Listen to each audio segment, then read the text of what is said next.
우리 지난 시간에는 샤마에 대해서 이야기했죠.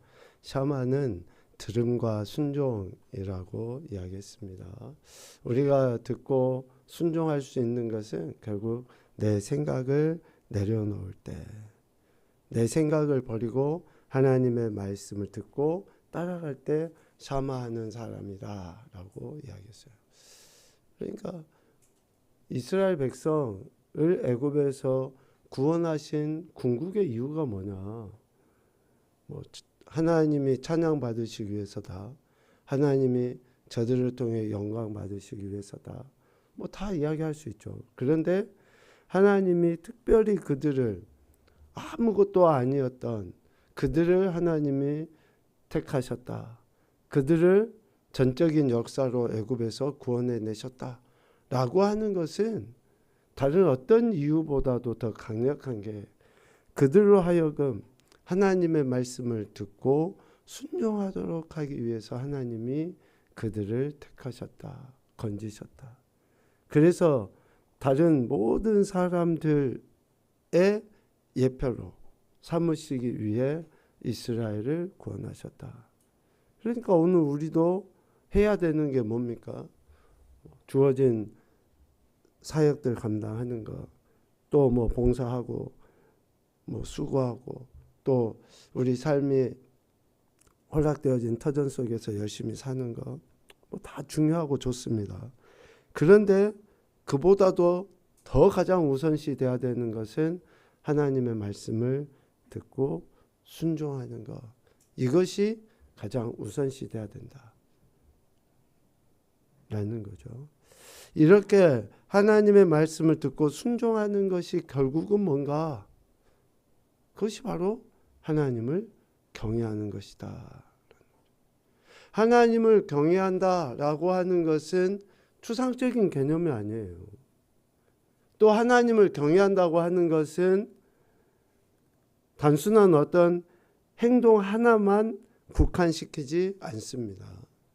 우리의 전 인격을 다하여 우리의 삶의 전반에 걸쳐서 그 하나님을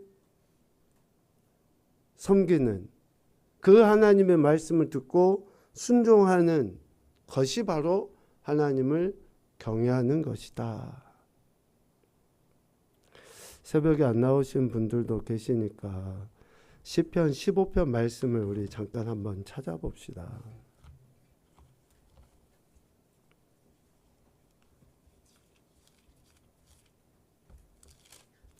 시편 15편 말씀, 오늘 새벽에 우리가 나눈 말씀이었는데요. 시편 15편에 보면 1절에 누가 주의 장막에 머무르며 누가 주의 성산에 사는 사람입니까? 라고 다윗이 하나님께 묻잖아요. 그러니까 주의 장막에 머무르고 주의 성산에 산다라고 하는 것을 우리가 큰 범위 내에서 보면 하나님의 자녀고 백성이고 구원받은 사람이라고 우리가 할 수 있지 않습니까? 또 영적인 사람이라고도 할 수 있어요. 그러한 사람이 누구입니까? 라고 물었을 때에 하나님의 대답이 무엇입니까? 2절부터 5절까지를 우리 5절 전반부까지를 우리 같이 천천히 읽어봅시다. 2절부터 5절 전반부까지 시작. 정직하게 행하며 공의를 실천하며 그의 마음에 진실을 말하며 그의 혀로 남을 허물하지 아니하고 그의 이웃에게 악을 행하지 아니하며 그의 이웃을 비방하지 아니하며 그의 눈은 망령된 자를 멸시하며 여호와를 두려워하는 자들을 존대하며 그의 마음에 서운한 것은 해로울지라도 변하지 아니하며 이자를 받으려고 돈을 꾸어주지 아니하며 뇌물을 받고 무죄한 자를 해하지 아니하는 자이니. 아멘. 그러니까 우리가 지금 이야기하는 샤마하는 사람, 여호와를 경외하는 사람, 또 영적인 사람, 거룩한 사람, 구원받은 사람, 뭐 이런 다양한 등등의 표현으로 이야기해 볼 때에 누가 이런 사람이냐라는 거예요. 누가 이런 사람. 그냥 일주일 내내 금식하는 사람, 또 아니면 다른 어떠한 수고와 열심. 그런데 이제 내일 말씀부터는 이사야서 말씀을 보는데, 이사야서 1장에 보면 여러분 너무 잘 알잖아요. 내 마당만 밟을 뿐이다. 누가 내 마당만 밟을 뿐이, 그 마당만 밟고 가는 사람들이에요. 전혀 아무런 행동이나 또 어떠한 액션이 없는 사람이 아니에요. 무수한 재물을 하나님한테 갖다 바치고 저들의 피를 많이 흘리면서까지 하나님 앞에 재물을 드리는 그런 사람들을 향해서 그들의 재물을 하나님이 가증히 여기시고 받지 아니하신다고 이야기하거든요. 그러니까 오늘날 우리의 표현으로 하면 주구장창 나와서 예배는 드려요. 기도는 쭉 하면서 외쳐요. 그런데 실제적으로 삶의 태도에서 오늘 10여 번에 나와 있는 것과 같이 삶의 현장에서 이런 태도가 없어. 이사야서 1장에서도 분명히 그런 이야기를 하거든요. 그러니까 누가 하나님을 두려워하고 누가 하나님을 경외하는 사람이냐고요. 너무 극단적으로 이야기하는 것 같습니까? 물론 당연히 우리 하나님 경외하니 예배하죠. 경외하니 기도합니다. 그거 이야기하는 게 아니라 그러한 그 경외에, 즉 우리가 예배라든지 찬양 기도라든지 이런 것들을 통해서 경외한다고 하면 삶의 현장에서, 삶의 관계 속에서, 삶의 태도에서 이러한 행태들이 드러나야 된다는 거예요. 드러나야 된다. 그것을 그 하나님을 경외하는 사람이라고 이야기하는 거예요. 오늘 페이퍼를 보면 이런 경외에 대한 의미를 좀 우리에게 설명을 해주고 있습니다. 두려움이라는 그 단어를 뜻하는 히브리어는 이라예요. 이라. 이라라는 이 단어는 하나님에 대한 두려움에 대한 말로 사용됩니다. 즉 경외심을 의미해요. 경외심. 그냥 단순한 공포가 아니에요. 사랑하고 공경하기 때문에 이러한 마음을 품는 거예요. 사랑하고 공경하는 그 마음이 강력하게 나타나는, 이것을 이라라는 단어를 써요. 이라의 동사형, 그러니까 경외하다라는 단어는 야레라는 말을 씁니다. 야레. 그러니까 두려워하다, 존경하다, 순종하다, 경외하다. 하나님을 두려워하는 것, 경외하는 것, 이것을 야레라고 이야기해요. 경외는 무서움에 떠는 감정이 아니라 하나님의 거룩하심 앞에서 자신을 낮추는 영혼의 태도를 의미해요. 매우 중요합니다. 실제적인 경외의 정의예요. 하나님의 거룩하심 앞에서, 그러니까 하나님의 거룩하심 앞에서는 나는 어떤 존재예요? 여전히 흠 있고 티 있고 죄가 있어서 그 거룩하심 앞에 나갈 수 없는 존재라는 것을 인정하는 거예요. 나의 정체성을 그렇게 깨닫는 거예요. 그러니까 경외한다고 할 때, 하나님을 경외한다고 할 때는 하나님의 존재뿐만 아니라 나의 존재와 나의 정체성을 아는 이가 하나님을 경외해요. 나는 죄인이죠. 의롭다고 인정은 받았지만 여전히 내 생각이나 말이나 행동, 태도들이 하나님의 선하신 뜻을 드러내 보이지 못하는 그러한 죄인된 모습. 그래서 내 자신을 낮출 수밖에 없어요. 그리하여 내 영혼이 하나님 앞에 굴복하는 것. 이것을 경외라고 해요. 내 영혼이 하나님 앞에 굴복했다라고 하면 실제적으로 오늘 시편 15편도 그렇지만 실제적으로 내 삶의 태도가 하나님이 말씀하신 그 말씀의 태도, 단순히 도덕적이고 윤리적인 인간이 아니라 하나님의 말씀을 삶에서 실천해내는 그런 삶을 살아가게 되는 거죠. 그러니까 하나님을 진짜로 경외하는 자는 정말로 인격적인 사람일 수밖에 없고, 진짜 성령의 사람은 다른 일을 존중하고 존대하고 또 배려하고 섬기고 사랑하고 하는 그러한 삶을 살아가게 돼 있어요. 하나님을 사랑한다고 이야기하고 경외한다고 이야기하고 예수님 믿는다 이야기하고 내 안에 성령의 능력이 있다고 이야기하는데 다른 사람에 대한 배려 존중이 없다. 무시 멸시가 있다. 이것은 의심해 볼 만해요. 그래서 경외함은 하나님의 거룩하심 앞에서 내 자신을 낮추는 영혼의 태도. 무서움 때문에 그 앞을 피하는 부정적인 의미가 아니라 사랑과 존경 때문에 더 가까이 다가가고 싶은 마음이 드는 그 긍정적인 의미. 그러니까 경외심 때문에 멀리 가는 게 아니라 경외심 때문에 더 가까이 나가는 거예요. 그러니까 하나님을 경외하는 자는 예배를 사모할 수밖에 없고 하나님을 경외하는 자는 말씀과 기도 앞에 더 가까이 나갈 수밖에 없어요. 이거는. 하나님을 경외한다고 하는 것은 무서워서 떠나는 게 아니고 더 가까이 하는 거, 더 친밀하게 다가가고 싶은 거, 한마디라도 더 듣고 싶은 거. 이것이 실제적인 경외다. 사랑하기에 두려워하고 순종하는 거죠. 진짜로 사랑하니까.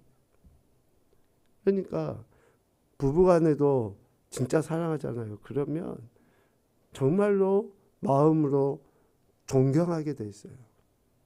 또 마음으로 그의 아픔을 이해하게 되는 거예요. 진짜 사랑하면 그렇게 되는 거죠. 예수 그리스도께서 죽기까지 사랑해 주신 것에 대한 감사가 경외합니다.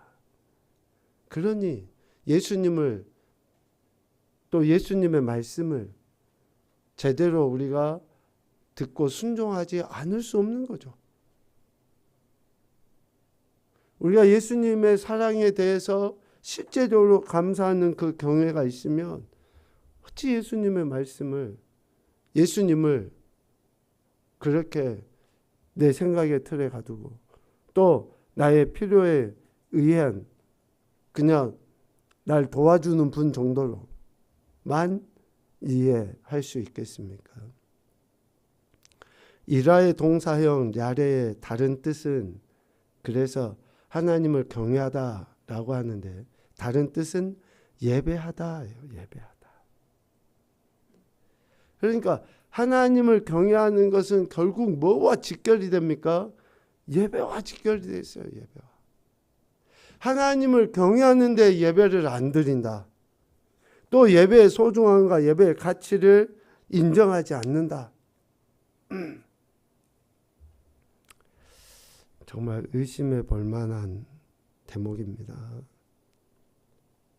여호와를 경외하는 자는 곧 하나님을 예배하는 영혼이다 라는 뜻이에요. 여러분 동의하십니까? 정말로 내가 하나님 앞에 마음을 찢고 통에 자복하고 예배드리고 무수한 재물을 바친다고 한들 마음이 없는 제사, 무슨 의미가 있습니까? 내 마음을 굴복시켜서 하나님께 예배하지 아니하면 어찌 그것이 하나님을 향한 사랑이라고 이야기할 수 있겠습니까? 하나님을 사랑할 때 가장 먼저 올려드리는 것이 예배입니다. 예배예요. 말씀이 어떻고 전하는 이가 어떻고 교회 환경 분위기가 어떻고 사람들이 어떻고 시설이 어떻고 뭐 우리 또 저 교회는 어쩌고. 여러분 이거는 우리가 하나님을 예배하는 게 아니에요. 말씀 전하는 자가 어떻다.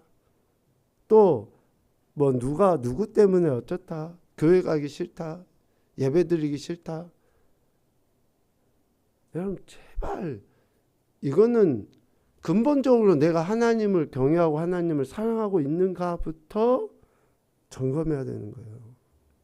내가 진짜 하나님을 사랑하며 하나님의 말씀이 송이꿀보다 달 수밖에 없어요. 하나님의 말씀이 내게 참된 위로와 소망과 능력이 된다고 하는 것을 인정할 수밖에 없어요. 내가 하나님을 진짜로 사랑하며 하나님의 말씀을 읽고 또다시 생각해보고 또 보고 또 보고 할 수밖에 없어요. 내가 하나님을 사랑하며 하나님을 경외하며 하나님께 예배한다고 하면 아무리 시간이 바쁘고 아무리 내 육체가 피곤하고 또 내 감정이 상해도 그 하나님 앞에서는, 다시 한번 읽어드리겠습니다. 하나님의 거룩하심 앞에서 자신을 낮추는 영혼의 태도가 경외라는 거예요. 에이, 저 사람 꼴보기 싫으니 교회 안 나가. 아, 저 목사 왜 저래? 여러분, 이것은 내가 하나님을 사랑한다고 말을 하지만, 그래서 여러분 얼마나 목회자를 위해서 기도합니까? 그 말씀이 들려지기 위해서. 또 여러분 감정 상하지 않기 위해서 다른 성도들, 지체들 위해서 얼마나 여러분 기도하고 있습니까? 아니, 여러분 같이 살고 있는 부부도 마음이 안 맞아서 사내 못 사내 그러는데 생판 남인 성도들이 아무리 예수 그리스도 안에서 한 형제 자매라고 해도 얼마나 짝짝꿍 합이 맞아서 저 사람하고 나하고 그냥 죽고 못 사는 그 관계가 돼서 천년만년 같이 신앙생활을 할 수 있을 것 같습니까? 아니, 나하고 안 맞을 수 있잖아요. 그래도 우리가 얼마나 그들을 위해서 기도하고 있는가, 얼마나 그들을 이해하고 또 섬기기 위해서 몸부림치고 있는가. 10년, 20년 기도하기로 작정해버려야죠. 그렇다고 해서 전혀 불평 안 하고 말 안 하는 건 아니지만, 그래도 또 그 영혼을 불쌍히 여겨달라고 기도하고. 왜요? 우리가 하나님을 사랑한다고 하는 것, 그것은 결국 다른 것과 바꿀 수 없는 예배이기 때문에 그런 거죠. 봉사, 헌신, 헌물 다 중요하다고 우리는 생각합니다. 그런데 그것보다 훨씬 중요한 게 뭐예요? 예배예요, 예배. 예전에 어떤 분들이 그렇게 이야기했다잖아요. 내가 이 교회 지었다. 내가 이 교회 세우는데 얼마큼 헌신했다. 그런데 점차 나이 들어가면서 예배를 등한히 해요. 예배를 드리지 않아. 하나님 앞에 말씀과 기도가 없어.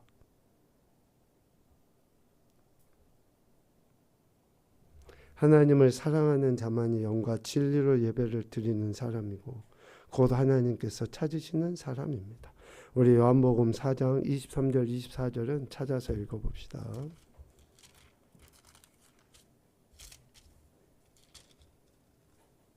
요한복음 4장 23절 24절.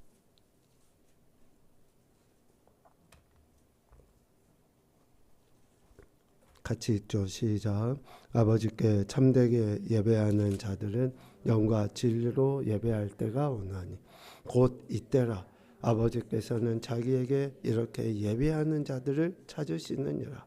하나님은 영이시니 예배하는 자가 영과 진리로 예배할지니라. 아멘.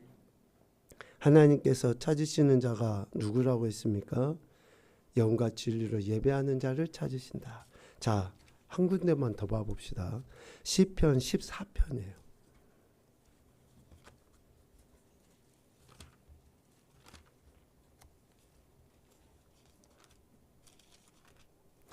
이런 말씀들이 이어져 있다고 하는 게 참으로 놀랍지 않습니까?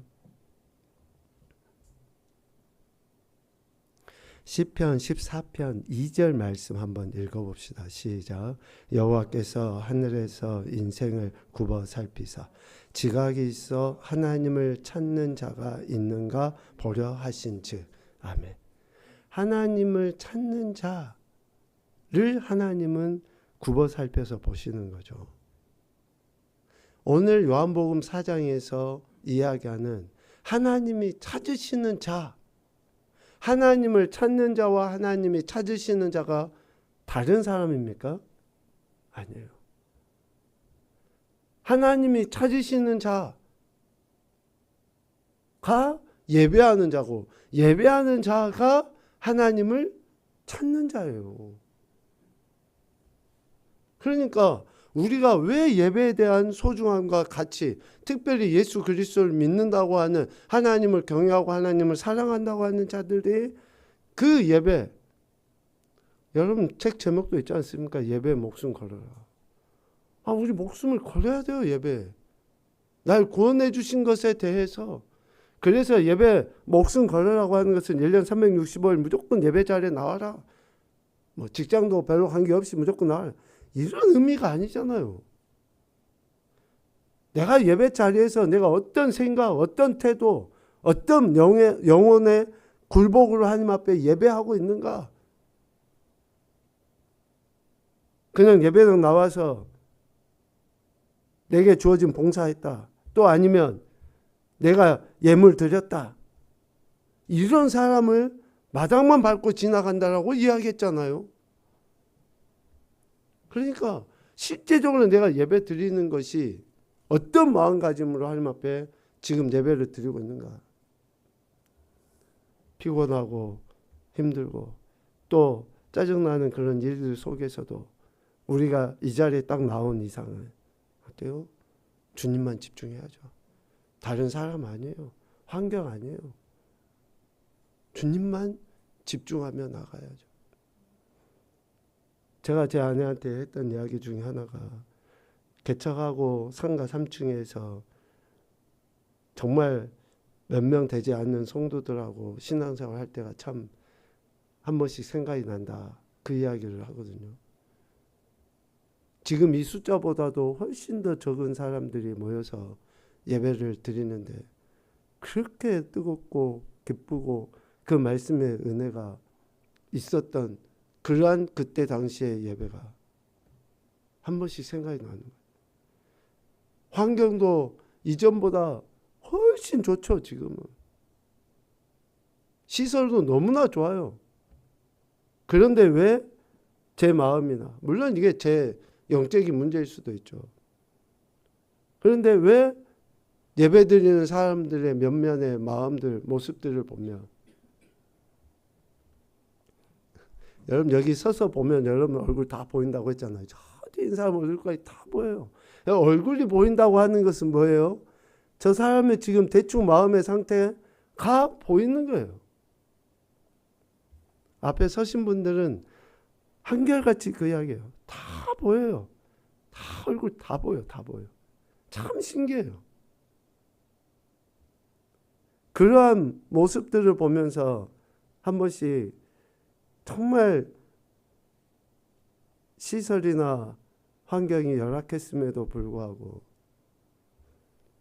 다른 어떤 것도 다 여러분 뭐 보신 분들 하지만 그 교회는 대부분 다 재활용해서 예배당이 만들어졌었거든요.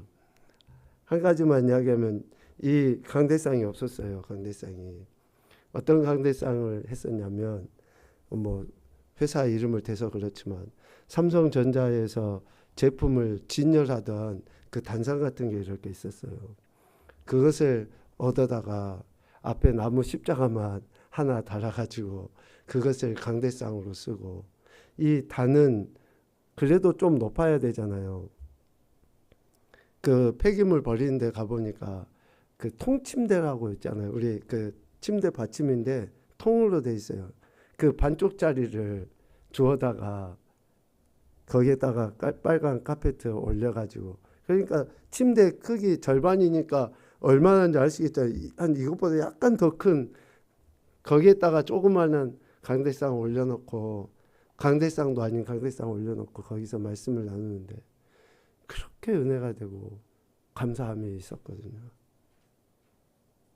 진짜 우리가 하나님을 온 마음을 다해서 예배하고 있는가? 시설이나 환경의 문제가 아니에요. 진짜 내가 하나님을 경외하는 그 마음이 있는가의 문제이죠. 1번 읽어봅시다. 하나님을 경외하는 자, 하나님께 예배하는 자는 삶을 함부로 살지 않는다. 함부로 살지 않아요. 앞서 시편 15편에서 이야기하는 것처럼 세상적이고 세속적이고 비인격적이고 인간적이고 비도덕적이고 또 자기 마음대로 기분대로 그렇게 함부로 살지 않아요. 하나님을 경외하는 자는 왜? 하나님이 살아서 지금 보고 계신다고 하면, 지금 이 순간 이 모습을 보고 계신다고 하며, 내가 혼자 있을 때의 모습을 하나님이 보고 계신다고 하며, 지금 내 생각과 내 마음을 꿰뚫어 보고 계신다고 하면 과연 내가 함부로 살 수 있을까? 누가 감옥에 갑니까? 들킨 사람만 감옥 가요. 똑같이 죄를 져도 들키지 않은 사람은 감옥 안 가요. 하나님이 지금 내 이 심정, 내 마음, 내 삶, 내 공간 뚫어지게 보고 계신다고 하는 것을 의식하면 어떻게 우리가 함부로 살 수 있겠습니까? 적어도 양심 있는 사람이라면 못 그러는 거죠. 하나님을 기쁘시게 해드리고 싶다는 그 마음, 그것이 믿음의 시작입니다. 믿음의 시작. 뭐가 믿음의 시작이에요? 내가 하나님을 기쁘시게 해드려야 되겠다고 하는 그 마음이 드는 거예요. 말씀이나 기도나 이런 것들뿐만 아니라 내 삶의 태도, 행동에 대해서 가장 가까이에 있는 사람들에 대한 이런 태도들을 통해서 하나님을 기쁘시게 하고자 하는 생각이 드는 하나님의 은혜로 예수 그리스도를 깊이 만난 영혼은 마음속 깊은 소원을 갖게 되는데, 그 소원이 뭐냐? 어떻게 하면 내가 하나님의 기쁨이 될 수 있을까? 어떻게 하면 내가 하나님의 기쁨이 될 수 있을까가 나의 소원이 돼야 되는 거예요. 내 소원이 뭐냐? 여러분의 소원이 뭡니까? 내가 어떻게 하면 하나님을 기쁘게 해드리지? 어떻게 하면 하나님을 영화롭게 하지? 이것이 내 소원이 돼야 되는 거예요. 하나님을 제대로 사랑하고 경외하고 예배하는 야레의 사람은 그렇다는 거예요. 우리 세 줄은 읽어봅시다. 다시 말해서 시작. 다시 말해서 하나님을 경외하는 사람은 하나님이 누구신지 잘 알기에 삶을 함부로 살지 않는 태도, 하나님 앞에 조심스러워하는 마음의 중심을 보인다. 때로는 실수와 연약함으로 넘어질 수도 있지만 하나님 앞에 온 마음을 드리는 삶을 살고자 한다. 아멘. 이거예요. 이게 하나님을 경외하고 예배하는 자의 삶. 하나님을 경외하는 사람, 그 어떤 선택의 시간 앞에 행동하고 결정하기 전에 하나님을 묵상할 것입니다. 어떤 선택을 하게 되어 우리는 반드시 그때에 이 사람 말이 어떻고 저 사람 말이 어떻고 물어보는 게 아니라 하나님을 묵상하고 하나님의 말씀을 묵상해서 선택합니다. 특별히 우리 아이들 진학의 문제, 또 결혼의 문제, 또 어떤 직장의 문제, 모든 것들을 누구에게요? 하나님께 먼저 묻게 돼요. 왜? 하나님을 사랑하고 하나님을 경외하기 때문에 그러는 거예요. 선택해놓고 하나님 해주십시오가 아니에요.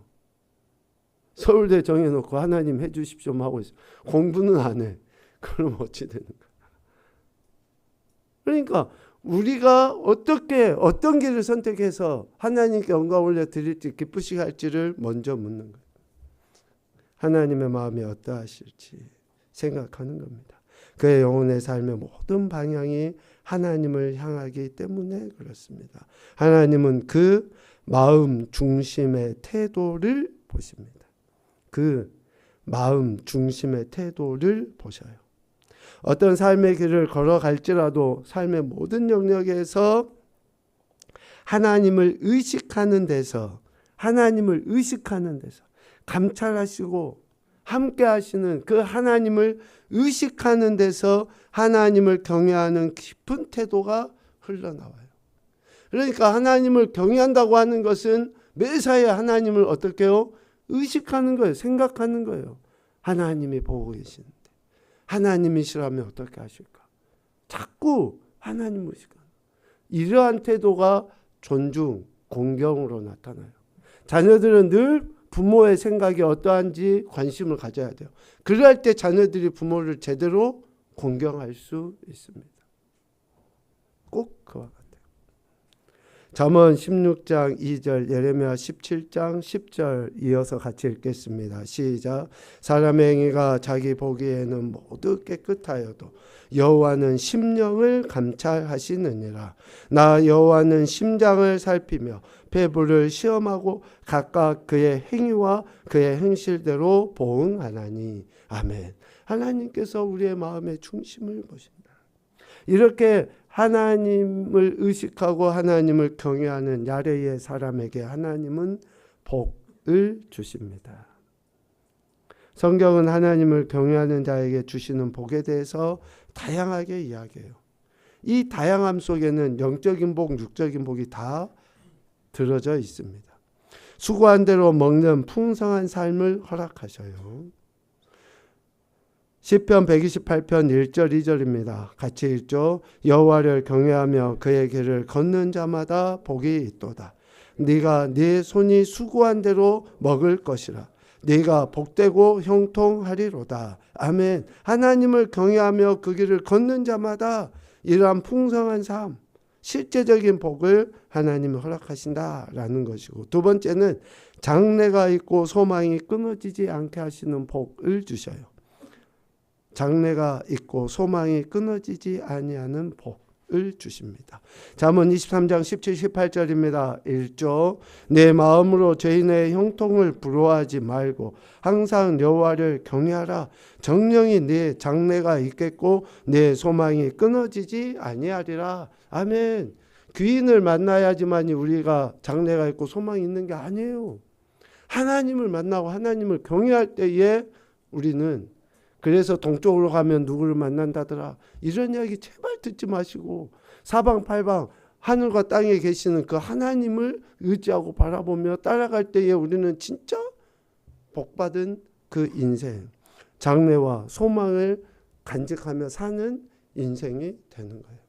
제발 세상의 이야기나 사람의 말에 귀를 기울이기보다 하나님의 말씀을 듣고 순종하는 태도, 샤마의 태도, 즉 하나님을 경외하는 야레의 사람이 돼야지만이 우리는 실질적인 복을 받아 누리게 돼요. 그래서 예배 잘 드리라고 하는 거예요. 우리 아이들 어렸을 때부터 예배 잘 드리라고 하는 이야기가 이런 데서 나와요. 예배는 드리지 않으면서 복받기 원한다. 그것을 어떤 분은 도둑놈 심보라고 했어요. 도둑놈 심보. 그럼 우리가 마땅히 하나님께 해야 할 것을 하지 아니하고 복받기를 원하는 것, 이것은 옳지 않습니다. 정직하지 않아요. 하나님의 말씀을 듣고 순종하여서 하나님을 예배하는 경외의 사람, 야레의 사람이 될 수 있기를 주님의 이름으로 축복합니다. 아멘.